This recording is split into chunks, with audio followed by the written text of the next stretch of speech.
त्यांना सांभाळू शकत, ते पण महत्वाचं आहे. आई वडिलांच्या आणि मुलींच्या अपेक्षा खूप वाढल्यात लग्नासाठी. मुलींपेक्षा आई वडिलांच्या जास्त आहेत. आई वडिलांनी थोड्या कमी केल्या आणि मुलींना सांगितलं तर त्यांच्याही थोड्या कमी होतील. खूप लग्न होतील. लग्न होतील यामुळे खूप लग्न होतील जर आई वडिलांनी अपेक्षा कमी ठेवतील. कमी होईल समाज आणि हा सामाजिक प्रॉब्लेम होत चाललाय आता.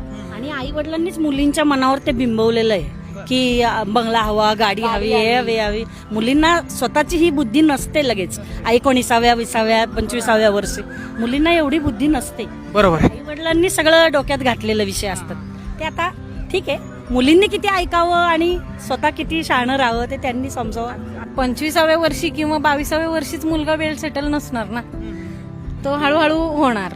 किंवा आई वडिलांनी पण 50व्या वर्षी काय आई वडिलांनी घरं घेतली, मग त्यांनी हा पण विचार करावा की 22व्या वर्षीच बंगला गाडी सगळंच नसणार आहे, तर थोडस मुलींना पण तसंच सांगावं. तुम्ही जर विचार कराल की नाही मी आता मुलगी देतेय आणि मला तो मुलगा आता तो करोडपती पाहिजे, तर तसं होऊ शकणार नाही. जे आम्ही लग्न झाल्या भोगलो ते आमच्या मुलींनी सोसू नये ही त्यांची मेंटॅलिटी असते.